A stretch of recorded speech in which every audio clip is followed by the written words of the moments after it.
Hi, this is Amy. I just got unmuted. Okay. Can everybody hear me? Yes. Okay, great. Well, thanks again, everybody, for being on the call. This is a really exciting day for the women's funding movement, and thanks for your question, Leanne.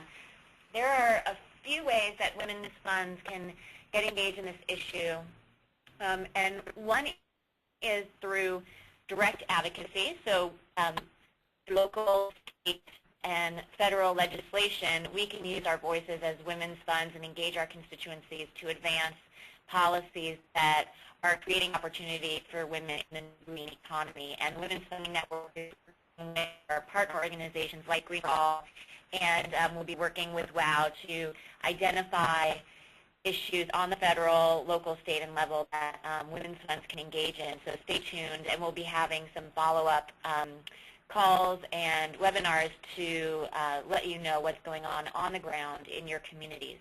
Another piece is to work in coalition with local community partners to see where there is opportunity for creating policies in your local community that will be good for the environment and good for women's economic security.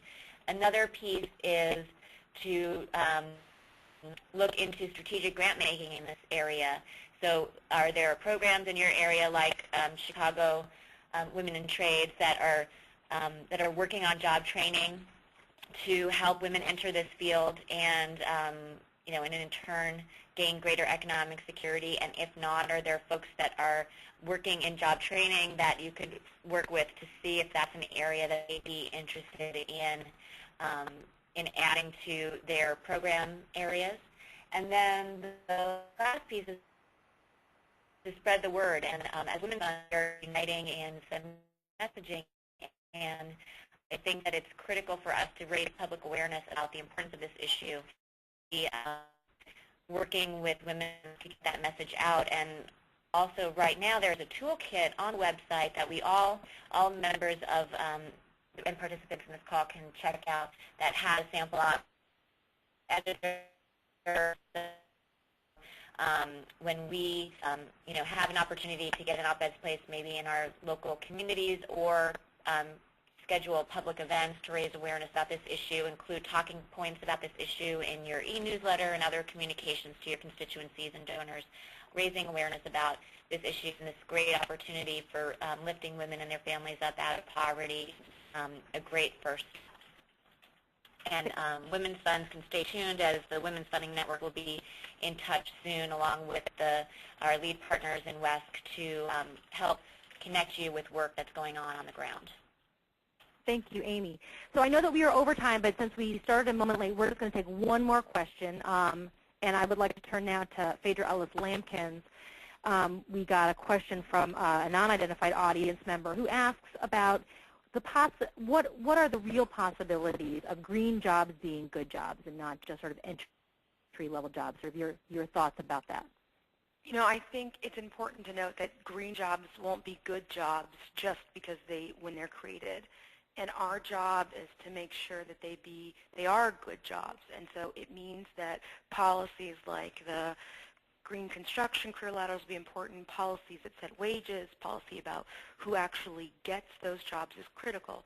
I think they present a greater opportunity than other jobs because as we begin to create things, there's more likelihood both of hiring people with high school education to 2-year degrees. And so the real question is, will groups like this, and it's why this, I think, coming together is so exciting, is will we be able to push not just for strong federal legislation, but local legislation?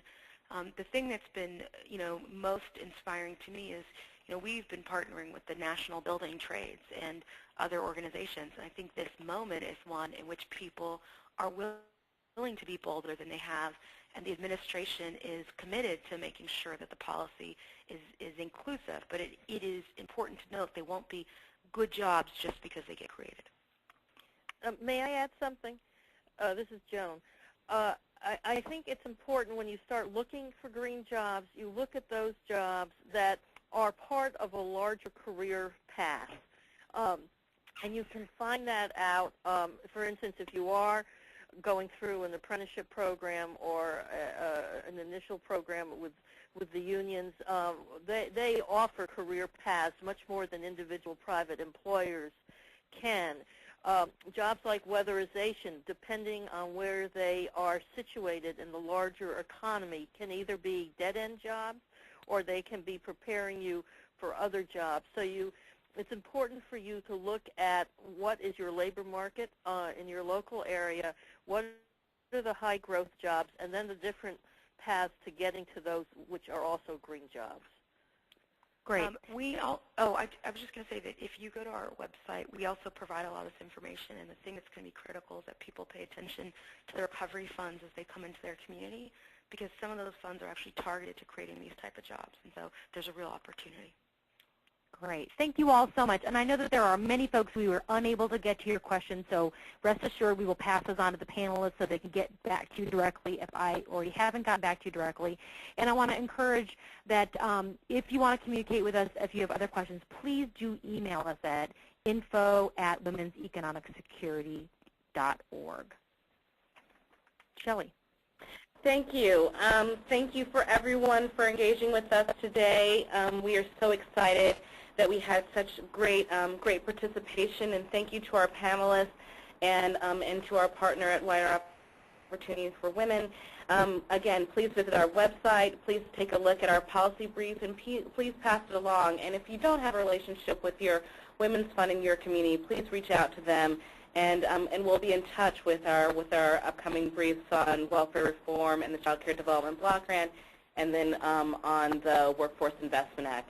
Thank you. Have a great day. Thank you. Thanks for sharing that, Kate. You're welcome. Hello. Hi.